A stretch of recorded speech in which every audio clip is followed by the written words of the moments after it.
Hello students of class 11, welcome to the online tutorial classes for Vidya Bhavan High Secondary School. This video is for class 11 nutrition and the chapter that I am going to continue today is water. This video is part 3 from this chapter. So in the previous two videos, we already learned about the water and the functions of the water as well the distribution of the water. Today we will start with the complications of the excess water. Okay.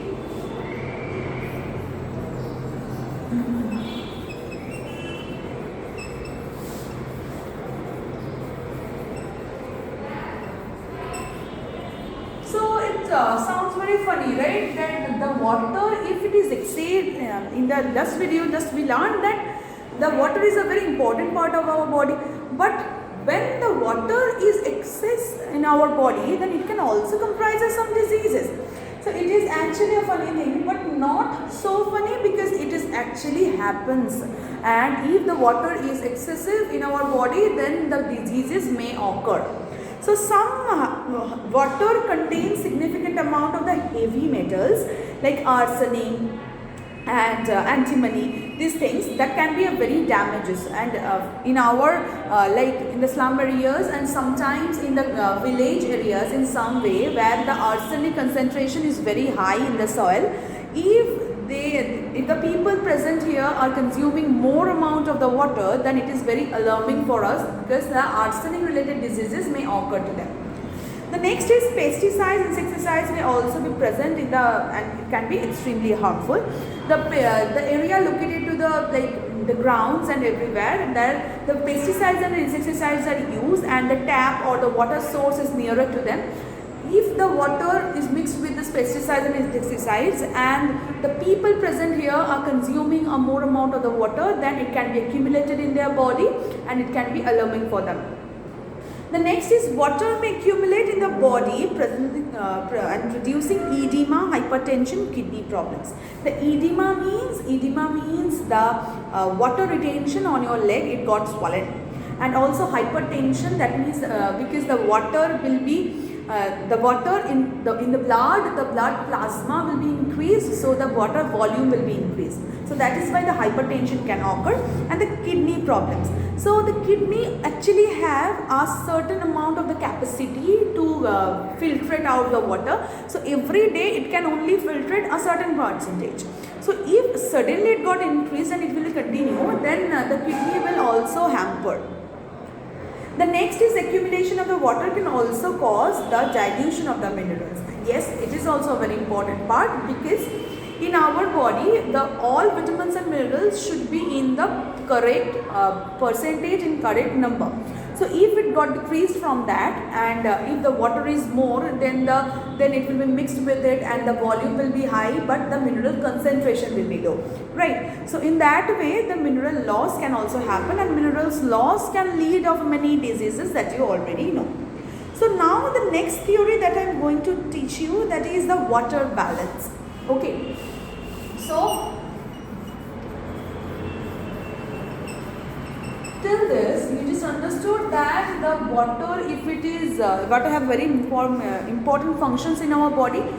So now we are going to talk about the water balance, because we are consuming the water, it is excreting out from the water from the body, and so there must be some procedure by which we can actually imbalance of the water.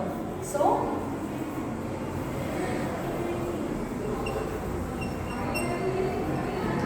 water balance comprises mainly of the two steps, that is, first one is the water intake,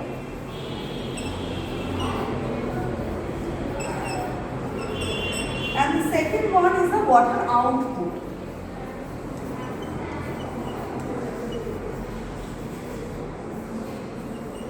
That means in first procedure the water is taking by the different kind of the parts, and the second is the water is excreting out. So if it is in the balance, then only the water balance can be kept.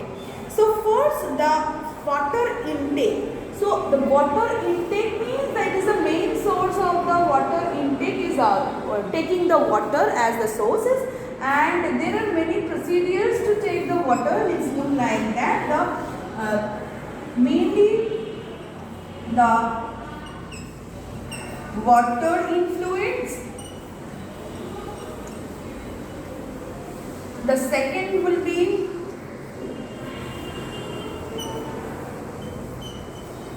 performed water in fluid.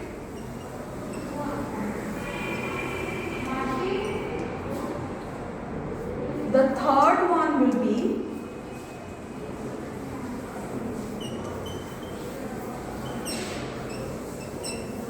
metabolic water. Okay. So there are three procedures by which the water can be taken in our body. So the first one is the water in fluids. It means that as we are consuming many raw water components, these are called like the water in fluids. Like performed water in beverages or fluids constitutes of most important sources of water, like the fruit juices, tea, coffee, and any aerated beverages, cold drinks, and the amount dependent on the climatic procedures and the climatic conditions and obviously the habitats. So this is maybe about at least a 1.2 liter to 2 liter a day. It is 1 to 2 liter a day. Okay. So the most of the water can be consumed and can be intaken by this water in fluid. The second is performed water in fluids. So the performed water in fluids means beside of the raw water sources, there are many sources in the food, like food, in which the water is in, but we are not consuming it as a water sources. Okay, so other than water or beverages, it is the second most important source of the water for the body.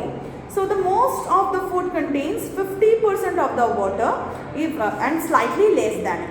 Like every fruits, every vegetables and green leafy vegetables also, you know, it contains a large amount of the water. And if it is not so high, like milk is the highest source of the water, but there is some food which is actually dry, like the biscuits, like the raw milk, like the powdered milk, like some cakes, like this. These foods also contain at least of 25 to 30% of the water.